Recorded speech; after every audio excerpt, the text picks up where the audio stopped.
Top of the day, beautiful people. I need whoever just came into YouTube, let me know if you can hear my voice. I was messing with the mic this morning. I just want to make sure I'm still on. Yes, you can hear me? No? Or can you hear me? Because I started messing with it after I hit live. I bumped something. I just need to make sure the sound is good on YouTube. Can y'all hear me on YouTube? Thumbs up. Yes, sweet. Okay, thank you. All right, top of the day, everybody. Top of the day. Let's get started here. It is Monday, people. Happy Monday. Guys, like, we're literally almost at the head. We just started 2020, and we're literally almost at the halfway point of being through the first month. It's crazy how fast time is going. All right, y'all. Happy Monday. It is January the 11th. 2021, day 48 of year 3 of reading through the books of the law and the prophets. Another 3-year consecutive day count, day 717. Today we are going to be reading Exodus 16, 17, and 18. And then we're going to hop back in and pick up where we left off yesterday. That's Bible, day rising, peace and blessings, salutations. All right, beautiful people. That's wobble. All right, y'all. Let's go ahead and get started. Let's go ahead with the Shema. We need to get moving because the kids, they looked like they was turning over. I'm like, yeah.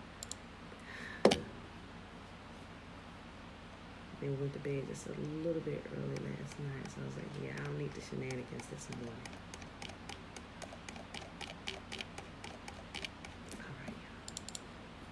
Remember, the Shema is found in Deuteronomy Chapter 6, and we begin it, at verse 3. I do recommend that you read the whole chapter, people.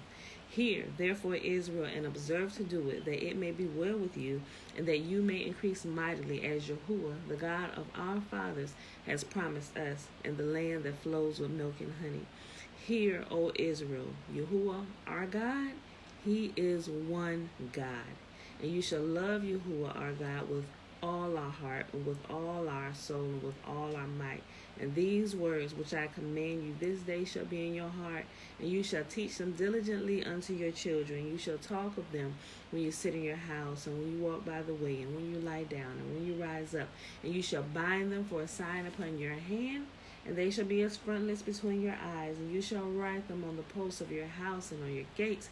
And Yahuah commanded us to do all these statutes, to fear Yahuah our God for our good always, that He might preserve us alive as it is this day. And it shall be our righteousness if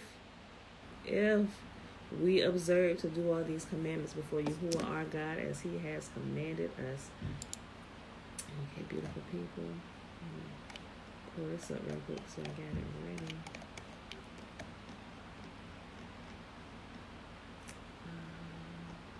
I don't even know how this all the way down there. Blessing. Okay, I'll pull that up before we get done. Alright, let's pull up Exodus. Okay.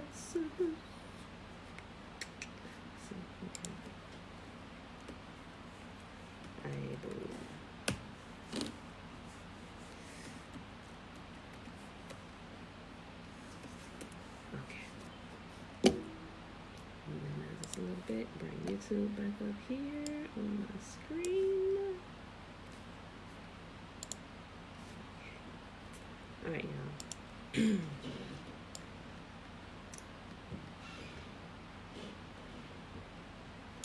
Okay. Exodus chapter 16. Then the whole community of Israel set out from Elim and journeyed into the wilderness of Sin between Elim and Mount Sinai.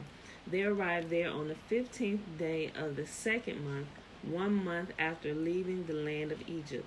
There, too, the whole community of Israel complained about Moses and Aaron.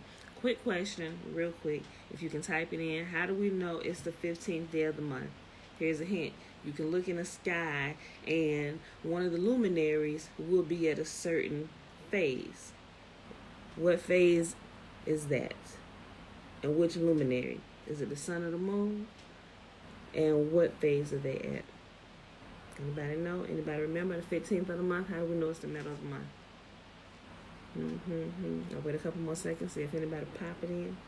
What phase is the luminary that gives us light, that shows what month we in, and the feast days, what phase is it at? Anybody? Anybody? Bueller? All right. It's the full moon. The 15th day of the month is always the full moon. Remember that. Almost, Shayla. Hold on. What you say? Nope. The moon is completely full. The right side being full is the first quarter. Remember, it's the new moon, first quarter, full moon. When the left half is full is the third quarter. Then it starts all over, the full moon again. Right? Okay. Yes, the full. Thank you. Full moon. Just wanted to check, make sure everybody paying attention. Okay. Then Yahuah said, I'm sorry about that. If only they arrived there on the 15th day of the second month, 1 month after leaving the land of Egypt. There, too, the whole community of Israel complained about Moses and Aaron. If only Yahuah had killed us back in Egypt, they moaned. There we sat around pots filled with meat and ate all the bread we wanted. But now you have brought us into this wilderness to starve us all to death. Then Yahuah said to Moses, look, I'm going to rain down food from heaven for you. Each day the people can go out and pick up as much food as they need for that day. I will test them in this to see whether or not they will follow my instructions. On the 6th day, they will gather food, and when they prepare it, there will be twice as much as usual. And this food that Yahuah rained down was manna. He rained down manna from heaven. So Moses and Aaron said to all the people of Israel, by evening you will realize it was Yahuah who brought you out of the land of Egypt. In the morning you will see the glory of Yahuah, because he has heard your complaints, which are against him, not against us. What have we done that you should complain about us? Then Moses added, Yahuah will give you meat to eat in the evening and bread to satisfy you in the morning, for he has heard all your complaints against him. What have we done? Yes, your complaints are against Yahuah and not against us. Then Moses said to Aaron, announce this to the entire community of Israel. Present yourselves before Yahuah, for he has heard your complaining. And as Aaron spoke to the whole community of Israel, they looked out toward the wilderness, and there they could see the awesome glory of Yahuah in the cloud. Then Yahuah said to Moses, I have heard the Israelites' complaints. Now tell them, in the evening you will have meat to eat, and in the morning you will have all the bread you want. Then you will know that I am Yahuah, your God. That evening, vast numbers of quail flew in and covered the camp, and the next morning the area around the camp was wet with dew. When the dew evaporated, a flaky substance as fine as frost blanketed the ground. The Israelites were puzzled when they saw it. What is this? They asked each other. They had no idea what it was. Then Moses told them, it is the food Yahuah has given you to eat. These are Yahuah's instructions. Each household should gather as much as it needs. Pick up 2 quarts for each person in your tent. So the people of Israel did as they were told. Some gathered a lot, some only a little. But when they measured it out, everyone had just enough. So those who had bigger households, like say with 8 people, would gather in way more than a household of 4 would have. That's why some gathered little and some gathered much. But it was enough to suffice their own individual household. 2 quarts per person, right? Okay. Then Moses told them, do not keep any of it until morning. But some of them didn't listen and kept some of it until morning. But by then it was full of maggots and had a terrible smell. Moses was very angry with them. After this, the people gathered the food morning by morning, each family according to its need. And as the sun became hot, the flakes they had not picked up melted and disappeared. On the 6th day, they gathered twice as much as usual, 4 quarts for each person instead of 2. Then all the leaders of the community came and asked Moses for an explanation. He told them, this is what Yahuah commanded. Tomorrow will be a complete day of rest, a holy Sabbath day set apart for Yahuah. So bake or boil as much as you want today and set aside what is left for tomorrow. Even with that, my household, and I know a lot of my family members that practice the Sabbath, We try our best, absolute best, to prepare everything we need to do on the 6th day, like the day of preparation. Like today is a day of preparation because tomorrow is a Sabbath. So if you possibly can, you should put this into practice. If you cook dinner every day, go ahead and prep your dinner and stuff for tomorrow. Like if you need to cook it or whatever, prepare everything. You can wrap it up, put it up that way. The only thing they need to do is heat it up. Now I know the Jewish people go as far as like not even cutting on their stoves and stuff or using power and all that. Is that right? Is that wrong? I don't know. We're learning and we're doing as much as we think we should be doing. So I do with everything, and I try not to clean. I clean all the time because I literally work from the house when I'm not going to the office to get a delivery, right? So I'm here all day, so I have a habit of cleaning throughout the day while I'm schooling the children or working or what have you. And sometimes I find myself trying to do laundry on a Sabbath day. Like when I first started trying to keep it, it was so hard not to clean on that day. I'm like, Pam, stop it. Get us together. Listen, if you was in the wilderness, girl, you'd be dead right now. Stop it. That laundry ain't going nowhere. So, like, literally, it was like a struggle because I had been doing it so long. I was like, Father, I don't want to be one of the ones when we get out to the wilderness and you deal with the rebels. Because he said this time, just like he dealt with the rebels in the wilderness, he going to deal with the rebels in the wilderness again. Because, you know, it's going to be some hard-headed regions among us. If we know our people, they hard-headed. We could be hard-headed at times. But anyway, without saying too much, but it was like the first few times, like, okay, oh, man. And then I forget to cook something. I'm like, and then I find myself cooking. I was like, oh, Father, forgive me. Wait, I'm cooking. You know, so like I would be like almost having panic attacks and stuff, knowing that y'all wasn't going to strike me down. But the whole point is, I want to break myself out of doing what I had unconsciously been doing because I had been ignorant of Yahuah's law, statutes, and commands. So it took me some time to get in the groove of it. And even my children, you know, sometimes they'll we always had this rule anyway, like no video games on Sundays when we were going to church on Sunday. So this is the Lord's Day, you know, don't get your Bible, we're gonna read scripture and stuff and all that or whatever, you know. So that's something me and my husband put into play for a while. But you know, when we kind of came out to church, we still kind of stuck with that a little bit, you know. But I said all that to say, even with the children, we get them to observe the Sabbath. So they count as like, how many days to the Sabbath? Are we counting up? Oh, or somebody say, can we get the game courts? It's the Sabbath. Josiah, no. Go rest. Get a book or something. Let's go outside and ride our bikes. It's funny listening to them talk because they're also tracking with me. They may forget because they're younger. They're like 10 and under, the smaller ones. But Jeremiah, you know, the older ones, they know. But it's good to get in the habit of having your household practice it, you know. So with all that is within you, especially moms who pretty much take care of everything in the house, you literally have to discipline yourself. Okay, if this needs to be done today, it's the day of preparation. Okay, we'll do as much laundry as we need. If it's something that we're going to wear tomorrow that we need to wash today, we're going to wash that. Okay, what we eating tomorrow? It's the day of preparation. You simply just need to learn how to prepare the day ahead. Then the Sabbath is really peaceful. You know, sometimes if you don't want to cook or you got stuff in the house to do like cold plates where they can snack on it, do that or whatever. Just, you know, begin to practice it now so you're not doing those things that you normally do every day that's considered work to you, whether you're actually working a job or whether you're actually working from the home. Because sometimes when you're working, doing everything from home, the duties can kind of become grayed and not such a fine line, and it's mixed because you just between calls or emails, pop in a load of laundry, doing this, doing that, cooking all day, snacks and all this. Okay, come on, let's sit here and let's do the spelling test. You know, so you have to take extra special precaution and have to be diligent and like on purpose to make yourself begin to keep those. And you really, after you get the hang of it, it's not, because at first we were doing it almost seemed like a chore until Yahuah was just like, calm down and just relax. That stuff gonna be there tomorrow.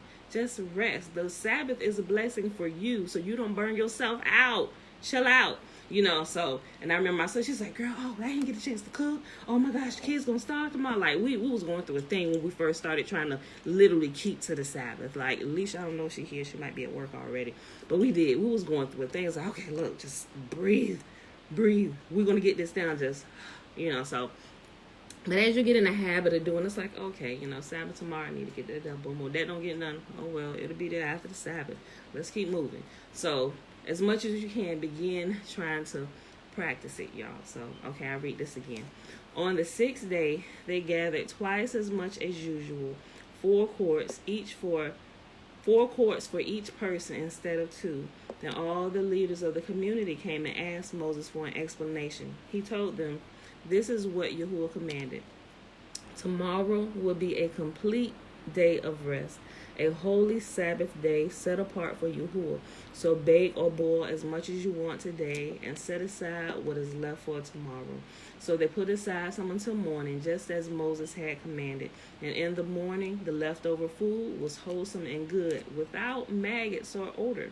Moses said, eat this food today, for today is a Sabbath day dedicated to Yahuah. There will be no food on the ground today. You may gather the food for 6 days, but the 7th day is a Sabbath day. There will be no food on the ground that day. So some of the people went out anyway, hard-headed Regents. Some of the people went out anyway on the 7th day, and they found no food. Then Yahuah asked Moses, how long will these people refuse to obey my commands and instructions? They must realize that the Sabbath day is Yahuah's gift to you. This is why he gives you a 2-day supply on the 6th day, so there will be enough for 2 days. On the Sabbath day, you must each stay in your place. Do not go out to pick up food on the 7th day.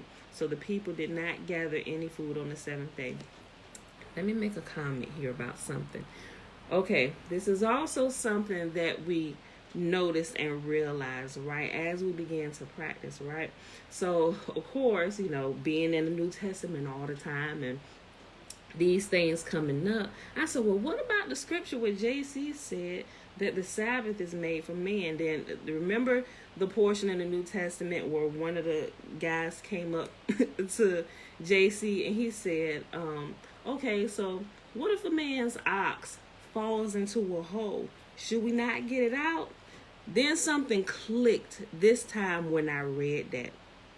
Pay attention to what I'm about to say to y'all. Okay, right here, Yahuah just says, on the 7th day, you must each stay in your place. And it goes on to say, do not go out to pick up any food on the 7th day. So the people did not gather any food on the 7th day. So we know that the day before, we are to be preparing, right? We're to be preparing for the day of rest. And not only do we rest, but our animals also rest, right? Y'all tracking with me? Listen to what I'm about to say. So if you're resting and you're not to go out your place, and your animals are resting, say if you got a nice little herd or whatever, and you're at your land, by this time your land, well, they're all in a safe place anyway, but just say you're at your property and you got cows and stuff like that. You've been living there for a while. Even if you just got there, you would walk your property, right? You got animals, you would check your property for any kind of defects in the ground. If you got holes that some animal could fall into, you would kind of rope it off or whatever it is, proof that so nobody, man or beast, falls into that hole, right? So here's the thing. On the day of preparation, you should also have your animals reined in, so that way, because you're to stay in, you need to make sure that your animals can't get out, at least beyond the bounds where they are allowed, unless I guess you're taking your animals on a walk or something. I don't know. I'm not a sheep herder, so I don't know if they take their animals for a walk. That's the thing about dogs. But anyway, you have this place where your animals are at, right? So if you prepared on the day of preparation, why would your animals be out in a place they shouldn't be anyway? First of all, I think when he asked that question, it was a question to trip him up. To say, okay, so what if your animal falls into the pit? Should we just let the animal stay in the pit? Okay, first of all the community, all of Israel and even your surrounding neighbors, everybody should be in their own place. First of all, if you was keeping the Sabbath, how you even know that the animal got out in the first place? Second of all, why didn't you prepare so your animal wouldn't fall into a ditch? Now, see, what happens is you would not have known that your animal fell into a ditch if you stayed in your place, right? You wouldn't find that out if that happened. You wouldn't find that out until the day after the Sabbath when you went out. And neither should any of your neighbors know that your animal had fallen into a ditch if they had not gone out of their place either, right? The ox would not have fallen into the ditch had he prepared the animals on the previous day for the Sabbath. Exactly. Now, that's exactly what I'm talking. This right here is a good example of when we're ignorant of the laws of Yah.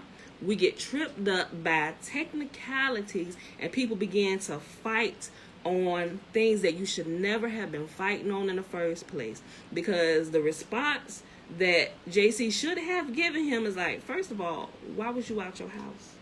Like, how did you know your animal fell into a ditch? Why didn't you prepare your animal to be kept in a safe place on a Sabbath? Y'all get what I'm saying? Y'all get what I'm saying? So it's things like that that we don't even pick up when we don't know the laws of Yah. If we would have just a basic understanding of what Yahuah said, some things it would be impossible for some things to happen because you would have prepared. And these instances of oops won't happen to you, right? Think about that. That's why it's so pertinent that we know what Yahuah has personally said, and not a lot of time things that's regurgitated to us. I call it peddling trash from the pulpit to the pews, and because a lot of time when people sitting, they're just listening. No, I ain't gonna say nobody, because I eventually did started going back, checking behind my pastor and stuff like, wait, what? This did not say that. And I took a whole page of notes of what you said. And this don't even seem in context of what they was talking about. So that's what made me start really going. So I just wanted to bring out that example so y'all can start thinking about stuff, right? Because sometimes people will ask you questions to trip you up. And even sometimes when they go to trip you up, they could themselves be ignorant of Yahuah's laws. Or they may know Yahuah's laws and trying to see how much you really know. Because they really know what they should be doing. Oh, okay, so if my ox falls into a hole, should I not if my ox falls into the hole on the Sabbath, should I not pull it out? First of all, my G, why was you out your house? Did not Yahuah's command say, do not go out your place on the Sabbath? Why didn't you prepare? And matter of fact, did you see your ox or did your neighbor see your ox fall into that? Because somebody was out of line. Somebody was sinning. Somebody was not keeping the commands of Yah. Who was out their house? Who was out their house? Because y'all about to get in trouble. It's those things right there. And a lot of time we just skip over those things and nobody pays attention. And you just keep going on and we find ourselves in fallacy down the line somewhere, right? Simple things like that. But it's really clear. I'm going to read it again. Verse 27. Some of the people went out anyway on the seventh day, but they found no food. They found no manna. Yahuah asked Moses, how long will these people refuse to obey my commands and instructions? They must realize that the Sabbath is Yahuah's gift to you. That is why he gives you a 2-day supply on the 6th, so there will be enough for 2 days. On the Sabbath day, you must each stay in your place. Do not go out and pick up food on the 7th day. So the people did not gather food on the 7th day. All right, I'm about to read on, but let me bring out one more thing from, I'm not going to say personal experience because I was in the house. Now, my baby sister, as we're learning how to keep the Sabbath and we're practicing these things, and mind you, she has teenagers, right? She has 4 kids, but she has teenagers, and all of them, it's been a couple years now, but they were all in high school. And you know how high school has football games and stuff, right? So here in, not here, but there in Newport News, Virginia, all the high schools, instead of having the games at the high schools, there is this place, it's called Todd Stadium, and all the high schools in the surrounding areas, they come to Todd Stadium to play their games. If this school is going up against this school, all the games are held at Todd Stadium, right? So in their school fields, they practice on their school fields, but for the big games, everybody comes to Todd Stadium, right? They meet up at Todd Stadium for the official games. this particular time, and we found out we was keeping it, and I think my sister Leisha, the one next to me, she said, it's a Sabbath, you sure you want to let them go? Girl, you know how teenagers get, but Mom, it's a homecoming game, and you know how teenagers get, right? If you have teenagers. She gave in to them. Let them go to the football game. I don't know if she here. I know my mama here. I know she remember. Anyway, they went to this game on the Sabbath day, right? On the Sabbath. It was the Sabbath, right? You should have had your butt in the house. What happens at this particular game, like out all the other times it could have happened, once we become aware of Yahuah's commands, now it's like boom, okay, now you have to begin to make a choice, so this could have happened any other time, but at the time where we're practicing it, this happens when you decide to go against it. Is it coincidence? I think not, but thank Yah in his mercy and his grace that he kept my nieces and my nephews safe, because what happened at this particular game, somebody bought a gun. There was beef between somebody, but anyway, they was coming to the game. It was on the news and everything. My sister called me, oh my God, crying and stuff. I was like, wait, what? Calm down. What happened? They got to shooting at the game, and next thing you know, that the girls was running. They called their mom on the phone. She was out there. What? I'm like, oh my gosh. And it's those moments you're concerned, like not at that moment you're like, I told you so. It's like, oh my gosh, like. This is really real. We really need to keep Yahuah's commandments, because it could be a test for us. Thankfully, nobody got hurt and the person was apprehended. But I tell you one thing. All right, babe. Y'all be safe. Love you. It snapped my sister awake, and it's sad sometimes, but we have to take something drastic like that to get our attention. But at least if we make it through it and we keep our lives, it's like, okay, we ain't playing with that no more. No. So even with that, when she told me, I'm like, oh shoot, where you go? What we gotta do? No, it's a Sabbath. Stay in the house. So try not to be like over religious about stuff. Yeah, you remember the incident? I try not to be like over religious, but I just try to get my family in the habit. Okay, are we gonna need something tomorrow? Even like when we go out, for things like I gotta run to the store, I have to prep, be like, okay, Pam, get what you need from the store today. Go ahead and make the run. Thank Yah for Instacart, where we can like order groceries or something, because if it's getting too late and I need something, I got to get something else done, I can just put in the order and they'll deliver it right to the door, So there are some conveniences that we enjoy a whole lot, excuse me, that makes life a lot easier. So I'm just saying, y'all, that was just a couple examples, and that's like on the extreme side, but that's real life. That's what happened here, so I don't think it's coincidence that we're trying to get into the groove of keeping it, and something like this starts to pop off. Like literally your child could have lost their life, like, and you let them with their attitudes, because teenagers, sometimes they can do the most. But Mom, it's homecoming, and why can't, oh my God, we got to sit in the house, all our friends gonna be there. Sometimes I get it.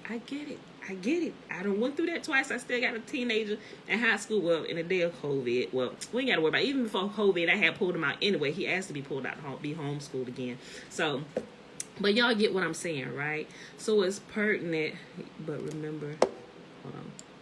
But remember not to have delivery on the Sabbath. Oh, yeah. So you're not to work. And even though the delivery people aren't your employees, you have employed them to do a service for you. Although they probably be out there anyway doing it, at least they won't be doing it for you, right? So if you're going to put in an order, have it done before the Sabbath. That way, excuse me, at least you won't have the people coming to your house breaking it, although they may be totally oblivious that this is a Sabbath day and they shouldn't be working, right?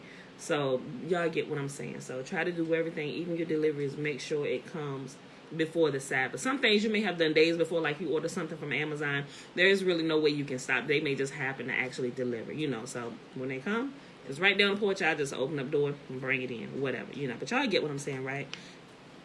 Yes, it was meant for the teens' eyes to be open too. Absolutely. Because you remember, even out here in the wilderness, they had to know. Matter of fact, out here in the wilderness, as we'll see, it was the teenagers that got to enter into the promised land, and not the hard-headed parents.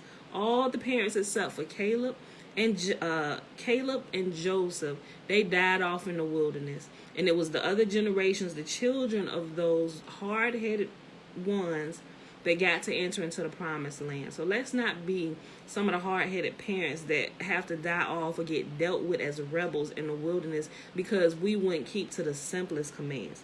In this day of instant gratification, it does something to you. It really does. But you have to be careful and mindful of Yahuah's law, statutes, and commands all the time. Okay, y'all. So let me go ahead. But I wanted to share that with you so you can get a boom. Wait a minute. What? This real life stuff that happens. So maybe you can think about it, and that way you can start being mindful of your own life if we're unconsciously doing something. Ain't nobody holding a gun to your head, but I'm just saying if you really want to keep to it, just see how you can implement it daily. Just make it a part of life. Just like your breathing.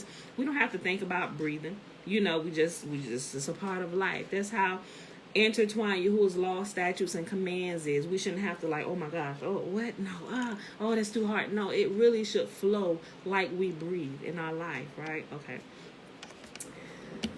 This is why he gives you a 2-day supply on the 6th day, so there will be enough for 2 days. On the Sabbath day, you must each stay in your place. Do not go out to pick up any food on the 7th day. So the people did not gather any food on the 7th day. The Israelites called the food manna. It was white like coriander seed, and it tasted like honey wafers. Then Yahuah said, "This is what Yahuah has commanded.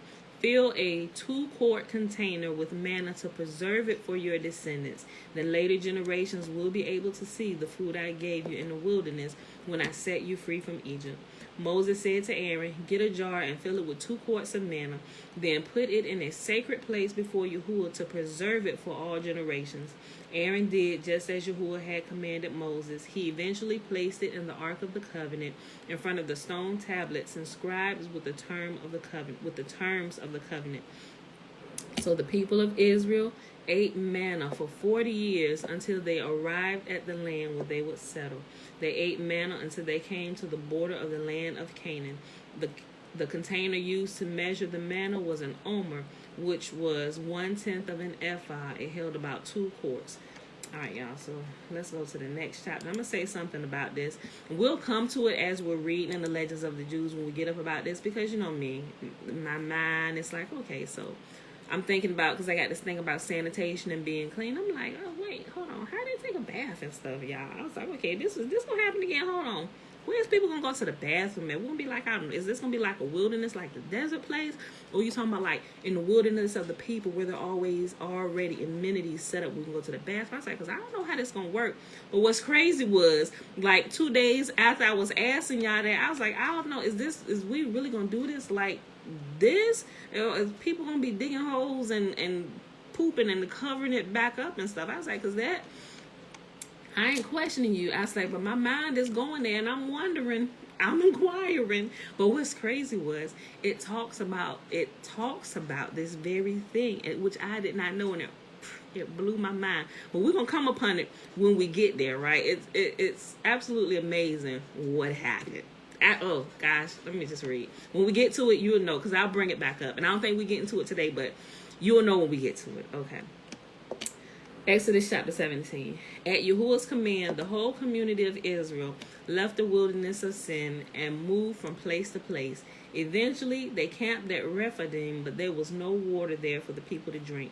So once more, the people complained against Moses. "Give us water to drink," they demanded. "Quiet," Moses replied.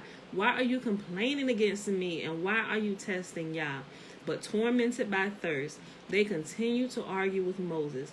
"Why did you bring us out of Egypt? Are you trying to kill us, our children, and our livestock with thirst?" Then Moses cried out to Yahuah, "What should I do with these people? They are ready to stone me." Then Yahuah said, "Walk out in front of the people. Take your staff, the one you struck the water of the Nile with, and call some of the elders of Israel to join you. I will stand before you on the rock at Mount Sinai. Strike the rock, and water will come gushing out. Then the people will be able to drink." So Moses struck the rock as he was told, and the water gushed out as the elders looked on. Moses named the place Massa, which means test, and Meribah, which means arguing, because the people of Israel argued with Moses and tested Yahuah by saying, "Is Yahuah here with us or not? While the people of Israel were still at Rephidim, the warriors of Amalek attacked them. Moses commanded Joshua, choose some men to go out and fight the army of Amalek for us. Tomorrow I will stand at the top of the hill, holding the staff of Yahuah in my hand. And remember, y'all, remember Moses when he went and got the staff from his wife's father, when he pulled it out the stone. Remember, this was a staff that had been around for a very, very long time. It was an ancient staff, and the staff had the ineffable name of Yahuah inscribed upon it. That's why he was able to do some of the miraculous things with this particular staff. And remember how powerful the ineffable name is, right? It's very, very powerful. And remember, it is by that name that we are saved. All those who call upon my name shall be saved. It will literally save you. We heard about the woman who tricked the angel. Remember when the angels came down, they saw how beautiful the sons of men, how beautiful the daughters of the sons of men were, and they began to sleep with them. But there was one particular, and I forget her name now, but we read it a few weeks back. And she told the angel, she said, teach me the ineffable name of Yah, then I'll give you what you want. Because he had asked something of her. And so he taught her how to pronounce the ineffable name of Yah. And once she knew it, she pronounced it. And boom, she said, I'm out of here. And Yahuah accounted that to her. He said, this woman is wise. And her name will be known throughout all the generations. I'm going to take her and I'm going to place her in a constellation. He said, because she did something wise to get up out of there and escape the wrath that's going to come on this earth. You know, every time a miracle was done, the ineffable name, as I read through, I'm like, oh, snap. That's what it means that all of Israel shall be saved by my name. When they call on my name, they shall be saved. Think about some of the other names our people been calling on. People still getting shot, going to the grave. What? Because remember, when the last of the sons of Jacob had fallen asleep in Egypt, and I believe it was Levi, it said Yahuah closed the eyes of the Israelites. He closed their eyes, and when he closed their eyes, he closed some spiritual gifts, which was why they lost some of their power, and Egypt was able to overtake them. But as long as their eyes were open, their spiritual eye, and the gifts were there, nobody could touch them. That's why Egypt allied with them, because it was like, we need these people on our side. And that's why they became a mighty power, because they still had them gifts and their eyes were open. But they was getting into some trouble with them gifts, and Yahuah closed all their eyes, and hence everything began to happen to us. Okay. So Joshua did as Moses commanded and fought the army of Amalek. Meanwhile, Moses, Aaron, and Hur climbed to the top of the nearby hill. As long as Moses held the staff up in his hands, the Israelites had the advantage. But whenever he dropped his hand, the Amalekites gained the advantage. Moses' arms soon became so tired that he could no longer hold them up. So Aaron and Hur found a stone to sit him on. Then they stood on each side of Moses, holding up his hands. So his hands held steady until sunset. As a result, Joshua overwhelmed the army of Amalek in battle. After the victory, Yahuah instructed Moses, write this down on a scroll as a permanent reminder and read it aloud to Joshua. I will erase the memory of Amalek from under heaven. Moses built an altar there and named it Yahuah Nisi, which means Yahuah is my banner. He said, they have raised their fists against Yahuah's throne, so now Yahuah will be at war with Amalek generation after generation. All right, y'all, this last chapter, Exodus 19. Moses' father-in-law, Jethro, priest of Midian, heard about everything Yahuah had done for Moses and his people, the Israelites. He heard especially about how Yahuah had rescued them from Egypt. Earlier, Moses had sent his wife Zipporah and his two sons back to Jethro, who had taken them in. Moses' first son was named Gershom, for Moses had said when the boy was born, I have been a foreigner in a foreign land. His second son was named Eliezer, for Moses had said, the God of my ancestors was my helper. He rescued me from the sword of Pharaoh. Jethro, Moses' father-in-law, now came to visit Moses in the wilderness. He brought Moses' wife and 2 sons with him, and they arrived while Moses and the people were camped near the mountain of Yahuah. Jethro had sent a message to Moses saying, I, Jethro, your father-in-law, am coming to see you with your wife and your 2 sons. So Moses went out to meet his father-in-law. He bowed low and kissed him. They asked about each other's welfare and then went into Moses' tent. Moses told his father-in-law everything that Yahuah had done to Pharaoh in Egypt on the behalf of Israel. He also told about all the hardships they had experienced along the way and how Yahuah had rescued his people from all their troubles. Jethro was delighted when he heard about all the good things that Yahuah had done for Israel. As he rescued them from the hand of the Egyptians. Praise Yahuah, Jethro said, for he has rescued you from the Egyptians and from Pharaoh. Yes, he has rescued Israel from the powerful hand of Egypt. I know that Yahuah is greater than all other gods because he rescued his people from the oppression of the proud Egyptians. Then Jethro, Moses' father-in-law, brought a burnt offering and sacrifices to Yahuah. Aaron and all the elders of Israel came out and joined him in a sacrificial meal in Yahuwah's presence. Remember, when they're offering sacrifices, they're cooking. They're eating a meal, thanking Yah and eating a meal. And we miss that sometimes because we skip over it, but they're literally about to have dinner. They're having a feast. When you see sacrifice, for the most part, unless it's a burnt offering that's burnt up, but they normally do that anyway when they're preparing a meal to eat, right? On the next day, Moses took his seat to hear the people's disputes against each other. They waited before him from morning till evening. When Moses' father-in-law saw all that Moses was doing to help the people, he asked, what are you really accomplishing here? Why are you trying to do all this alone while everyone stands around you from morning till evening? Moses replied, because the people come to me to get a ruling from Yah. When a dispute arises, they come to me, and I am the one who settles the cases between the quarreling parties. I inform the people of Yahuwah's decrees and give them his instructions. This is not good, Moses' father-in-law exclaimed. You are going to wear yourself out, and the people too. This job is too heavy a burden for you to handle all by yourself. Now listen to me, and let me give you a word of advice. And may Yahuah be with you. You should continue to be the people's representative before Yahuah, bringing their disputes to him. Teach them Yahuwah's decrees and give them his instructions. Show them how to conduct their lives, but select from all the people some capable, honest men who fear Yahuah and hate bribes. Appoint them as leaders over groups of 1,150 and 10. They should always be available to solve the people's common disputes, but have them bring the major cases to you. Let the leaders decide the smaller matters themselves. They will help you carry the load, making the task easier for you.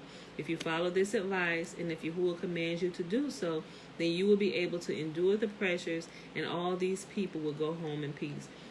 Moses listened to his father-in-law's advice and followed his suggestions. He chose capable men from all over Israel and appointed them as leaders over the people. He put them in charge of groups of 1,150 and 10. These men were always available to solve the people's common disputes. They brought the major cases to Moses, but they took care of the smaller matters themselves. Soon after this, Moses said goodbye to his father-in-law, who returned to his own land. And that's simply delegating. And I'm very familiar with delegating, seeing that I have a background in the military. So I see how that works, right? You got matters, if you can't solve them on yourself, then you need to go up. You need to escalate at a level. If the one who in charge here can't help, then we escalate it to the next level. You know, some things, everything doesn't need to go to the captain. We even practice this here. I teach my children how to practice that here. You know, I'm like, look, when dad in the house, y'all talk to dad. You know, I say, but if dad is gone, they know they come talk to me. But if it's something serious and that's hardly ever where we need to go and talk to dad about this before we make a decision. But there are some things like what me and dad need to talk about that. Like, I won't give my children one-sided information. Oh, well, can I go stay the night over our cousin's house? let me talk to Dad first and we'll let you know later. So things like that. But I tell them, I said, listen, learn how to work out the disputes among yourself. I said, figure it out. Learn how to work together. I said, if you can't come to common ground, then you come talk to me. And then we'll figure it out together. And if we can't figure it out, then we'll bring Dad in on it. So I'm trying to get them in the habit of doing that. Jethro was a descendant of Keturah, son of Abraham, brother of Ishmael and Isaac as well, which makes us all cousins. See, if we pay attention to the details, we'll be able to put some of these pieces together, right? Okay, y'all, so let's go ahead and hop over here to Legends of the Jews. Where we left off yesterday, we are in volume 2.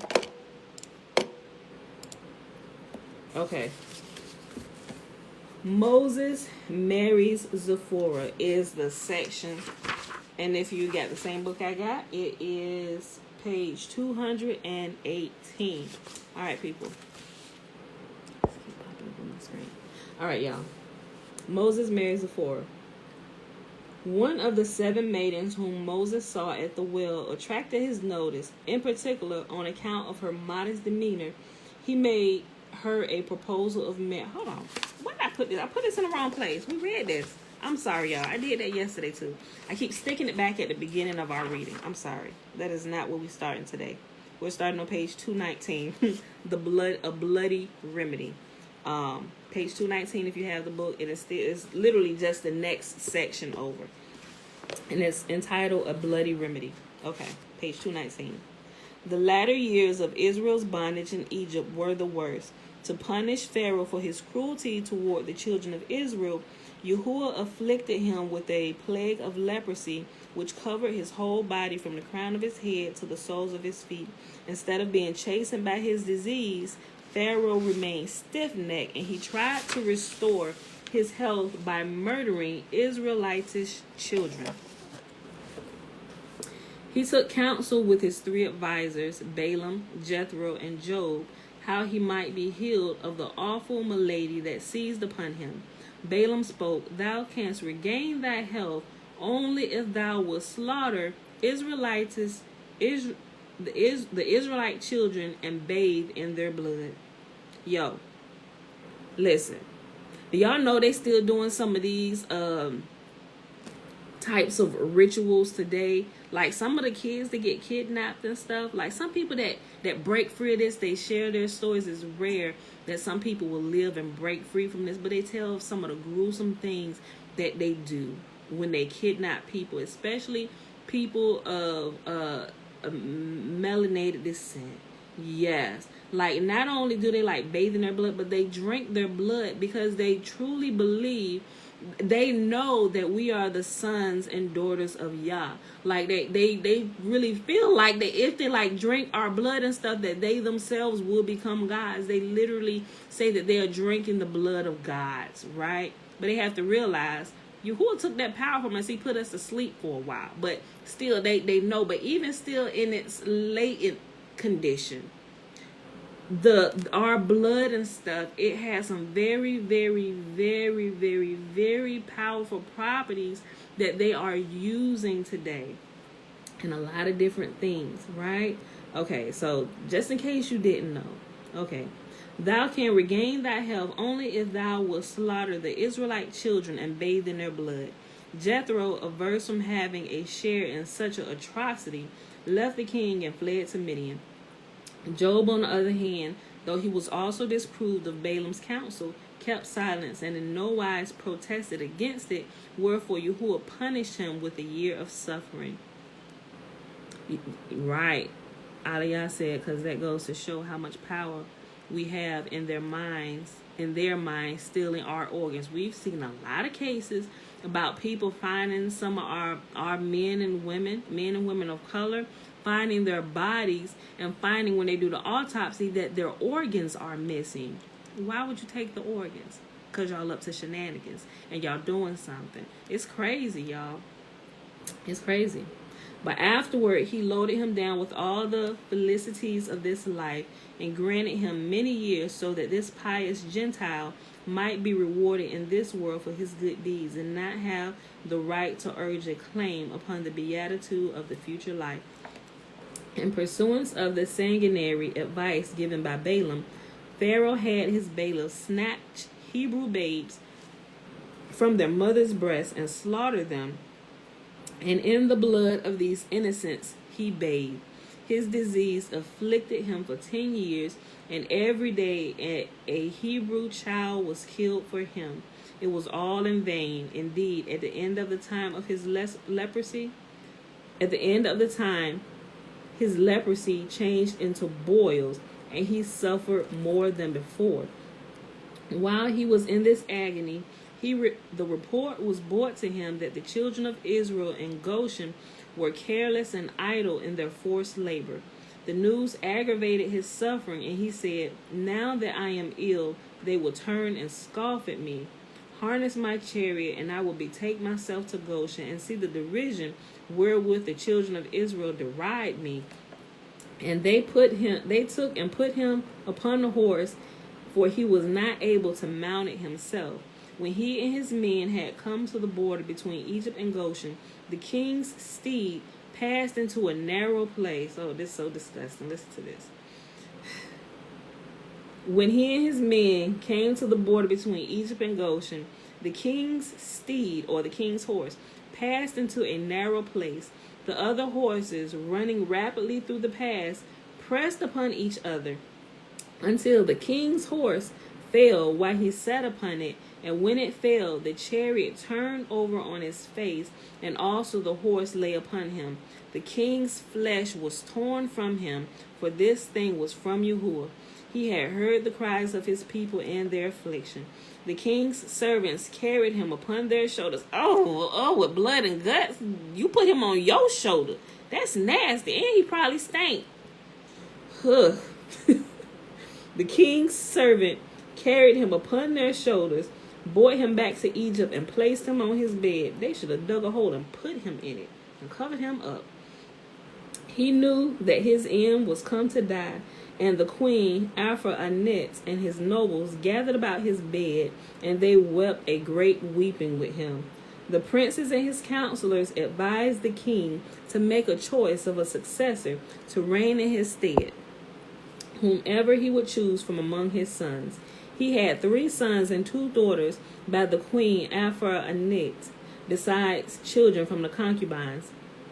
The name of his firstborn was Atro, the name of the second Adikam, and the name of the third Morion. The name of the older daughter was Bithia, and of the other Akuzit. The firstborn of the sons of the king was an idiot. The firstborn of the sons of the king was an idiot. Precipitate and what is it? Precipitate. That's it. That's what it says. It says precipitate. Precipitate and heedless in all his actions. Adikam, the second son, was a cunning and clever man, and versed in all the wisdom of Egypt, but ungainly in appearance, fleshly and short of stature. His height was a cubit and a space, and his beard flowed down to his ankles. The king resolved that Adikam should reign in his stead after his death. When the second son was but 10 years old, he had given him Gedida, the daughter of Abilat, to wife, and she bore him 4 sons. Afterward, Adikam went and took 3 other wives and begot 8 sons and 3 daughters. Yeah, he does have a sense of humor, right? Yes, I think all our people have a sense of humor. Like, our people can't take nothing serious. They always got jokes, especially some in the day of social media. I'm like, boy, we play too much, Father, but we get our sense of humor from you, right? The king's malady increased upon him greatly, and his flesh emitted a stench like a carcass cast into a field in summertime in the heat of the sun. Blech. When he saw that his disorder had seized upon him with a strong grip, he commanded his son Adikam to be brought to him, and they made him king over the land in his place. At the end of 3 years, the old king died in shame and disgrace, a loathing to all that saw him, and they buried him in the sepulchre of the kings of Egypt in Zoan, but they did not embalm him, as was usual with kings, for his flesh was putrid, and they could not approach his body on the account of the stench, and they buried him in haste. Thus Yahuah requited him with the evil, for the evil he had done in his days to Israel, and he died in terror and shame, having reigned 94 years. Adikam was 20 years old when he succeeded his father, and he reigned 4 years. The people of Egypt called him Pharaoh, as was their custom with all their kings, but his wise men called him Ekuz, for Ekuz is the word for short in the Egyptian language, and Adikam was exceedingly awkward and undersized. The new Pharaoh surpassed his father Madol and all his former kings in wickedness, and he made heavier the yoke upon the children of Israel. He went to Goshen with his servants and increased their labor, and he said unto them, complete your work, each day's task, and let not your hands slacken from the work from this day forward, as you did in the days of my father. He placed officers over them from amongst the children of Israel, and over these officers he placed taskmasters from among his servants. And he put before them a measure, for bricks, according to the number that they were to make day by day. And whenever any deficiency was discovered in the measure of their daily bricks, the taskmasters of Pharaoh would go to the women of the children of Israel and take their infants from them, as many as the number of bricks lacking in measure, and these babies they put into the building instead of the missing bricks. Boy, I tell you, I would have been dead that day. They would have had to kill me. I don't care. I'm killing Massa today.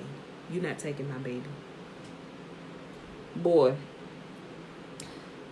the taskmasters forced each man of the Israelites to put his own child in the building. The father would place his son in the wall and cover him over with mortar, all while weeping, his tears running down upon his child. I'm like, no, I'm glad Yahuah put me here in this day, because I would have raised an insurrection. I'm gathering some people. We had let me finish reading. The children of Israel sighed every day on account of their dire suffering, for they had thought that after Pharaoh's death his son would lighten their toil, but the new king was worse than his father. Are these buildings still standing, Trina? I don't know. And Yahuah saw the burden of the children of Israel and their heavy work, and he determined to deliver them. However, it was not for their sake that Yahuah resolved upon the deliverance of the children of Israel, for they were empty of good deeds, and Yahuah foreknew that once they were redeemed, they would rise up against him and even worship the golden calf. Yet he took mercy upon them, for he remembered his covenant with the fathers, and he looked upon their repentance for their sins and accepted their promise to fulfill the word of Yahuah after their going forth from Egypt, even before they should hear it. I know, Trina, I'm mad. The first time I got to this part, I was listening to it. I was heated. I had to rewind it to make sure I heard it right. I was heated even more. I'm like, what? I'm like, nobody tried to stand up against them? I'm sure some people probably did, but they probably thought, it's fruitless for us to do this, because even the men submitted to putting their own babies into the walls, and said all while their tears were running down over their babies. After all, the children of Israel were not wholly without merits. In a high degree, they possessed the qualities of extraordinary excellence. There were no incestuous relations among them. They were not evil-tongued. They did not exchange their names. They clung to the Hebrew language, never giving it up. And great fraternal affection prevailed among them. If one happened to finish the tale of his bricks before his neighbor, he was in the habit of helping the others. As I read this, think about this. I was like, Father, this is definitely our people. Because think about before think about how much of a community our people were. Even like in some of the ghettos and the hoods and stuff, you still see it, along with some of the shenanigans right around it. But we could be fighting amongst each other with inside it, but let somebody that we figure is an outsider come in, and even with our own households, it's like, no, absolutely not. We'll finish our fight later, brother, but we need to fight against him now. But there was a sense of community. If you ain't had something, you can go to Miss Margaret down the street. Miss Margaret got something, baby, y'all out of food, we could see that in our community. We hear stories. Some of us are probably too young for some of these things, but our parents, like my mom is here, she could probably tell you a lot of stories, because I like to listen to her and her siblings talk about different things as they was growing up. But there was a sense of community, amongst our people. Right, and so I'm gonna go back here and read this. And although I'm gonna just go right back up to here, and although Yahuah said, I knew before I even rescued them, they gonna commit shenanigans and they're gonna start worshiping another god. They're gonna start worshiping the golden calf. He said, but he rescued them because they had some extraordinary characteristics of excellence about them. We had a strong sense of community, right? He said there were no incestuous relations among us. We clung to his words, the language he gave us. Listen, I'm going to read it again, y'all. Parents' job is to protect and love, even if sacrifice their lives for their offspring. Yes, and amen, aliyah. Yes, much community. Yes, I remember back in the day in the early 80s, it was like that in New York City. Yeah, so, but listen, I'm going to read this again. I'm going to keep reading, y'all. Where we at? Oh, we had an hour. Oh, my gosh. Okay, listen. And Yahuah saw the burden of the children of Israel and their heavy work, and he determined to deliver them. However, it was not for their own sake that Yahuah resolved upon the deliverance of the children of Israel, for they were empty of good deeds, and Yahuah foreknew that once they were redeemed, they would rise up against him and even worship the golden calf. Yet he took mercy upon them, for he remembered his covenant with the fathers, and he looked upon their repentance for their sins, and accepted their promise to fulfill the word of Yahuah after their going forth from Egypt, even before they should hear it. After all, the children of Israel were not wholly without merits. In a high degree, they possessed qualities of extraordinary excellence. There were no incestuous relations among them. They were not evil-tongued. They did not change their names. They clung to the Hebrew language, never giving it up, and great fraternal affection prevailed among them. If one happened to finish the tale of his bricks before his neighbor, he was in the habit of helping the others. Therefore Yahuah spake, they deserve that I should have mercy upon them. For if a man shows mercy unto another, I will have mercy upon him. And I'm going to stop it right here for today, y'all. Tomorrow we'll pick it right up here at the Faithful Shepherd. All right, so because we already at the hour point. I didn't realize I got to talking. It got so good. Okay, I remember when I did something wrong at someone else's house. They called my grandma. She would say, whoop her and send her home. This won't open up. Okay. They would say, whoop her and send her home. I would get another whooping when I got home. I know, right, Trina? Okay, y'all. So I really enjoyed the reading today. I hope y'all enjoyed it. We read Exodus 16, 17, and 18. And we popped over here into the Legends of the Jews. And we read page 219 to page 221. Let me write this down so make sure I put the right place. 221. Okay, jump over here. Start at 221. It's the Faithful Shepherd. Let me write it down so I don't make that same mistake when we come back Wednesday.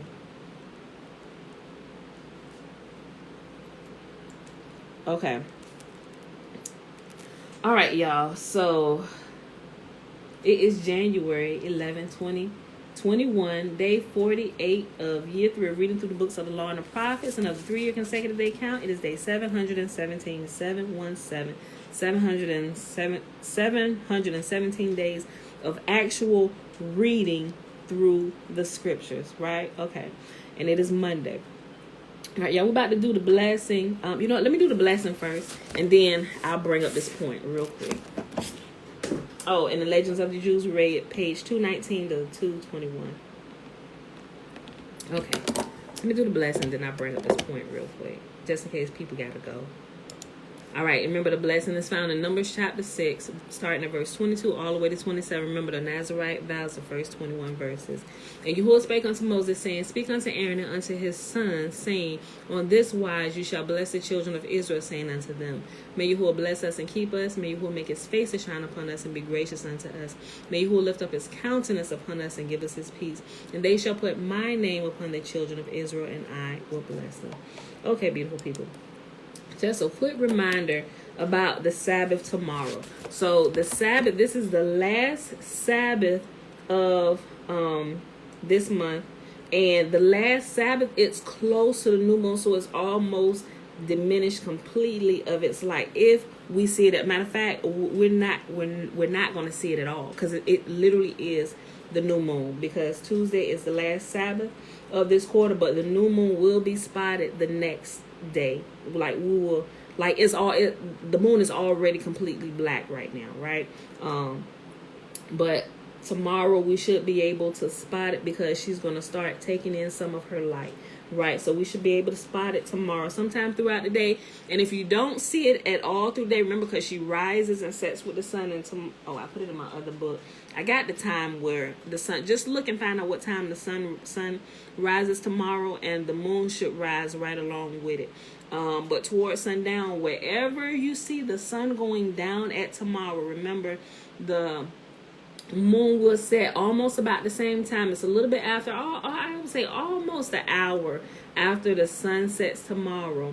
But when the sun goes down at that time, if you can't see it at all throughout the day, the little bit of light that's in it, you should definitely see it right before it goes down. So remember, if you want to go out there and look, you need to, and it's going to set wherever the sun sets, wherever you live at, wherever you see the sun going down at, that's west. That's the direction you should be looking at, So if the sun is not out, it's cloudy, where does the sun normally set? It's that direction there, where the moon will also be setting, because as she gains light, she begins to fall back behind the sun. And remember, she rises later and later as she gains more light, until she's completely rising during the night hours, right? Okay, so I wanted to make that note. So this is the last Sabbath of this moon cycle. And the new moon will be spotted tomorrow, Wednesday. I'm sorry, not tomorrow. The day after that, Wednesday the 13th. Tomorrow is Tuesday. The day after that will be the new moon. We should see it. And it is going to begin the new cycle of Sabbaths for this next month coming up, which we will be entering into the 11th month of the year. So if you got planners, or put it in your electronic calendars, mark it if you're trying to keep up with it or whatever, or download an app. There's a couple apps that are pretty good that actually keeps up. Like I use the Moon app, and I use World's Last Chance calendar app, like I mentioned before. World's Last Chance calendar app is WLC calendar. It actually has the feast days and stuff and new moons all through there, so those two are pretty accurate, and I use those. So remember, the Sabbaths will change from Tuesday to Wednesday. So for the 11th month, the Sabbaths will be on Wednesday. So just in case you have the ability to adjust your work schedules or whatever, you can adjust it for the right day. So that was it. That was the only note I wanted to make, just in case you weren't personally tracking it, but you wanted to know.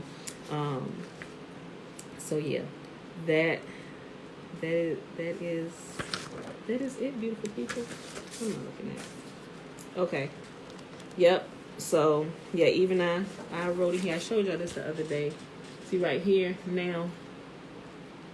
Tomorrow we'll be at the 12th, and see how I track the moon phases. And so it's already sent, because it's right here. The last Sabbath is literally it's next to the actual new moon day. It's completely I didn't color it in, because I color it in to make it look full. So I use the colored in one for a full moon, but I leave it blank for like the new moon. Okay, so it's literally like the same phase, but she'll start taking in a portion of her light, 1/14th portion of her light. I believe that's correct. If you read in the Book of Enoch, in the Book of Enoch, it tells you each day how much light she gains. She filled to be completely full on the 15th day. She gains a portion. That's how the math is used in Enoch for the filling up. Each day is like a portion of light.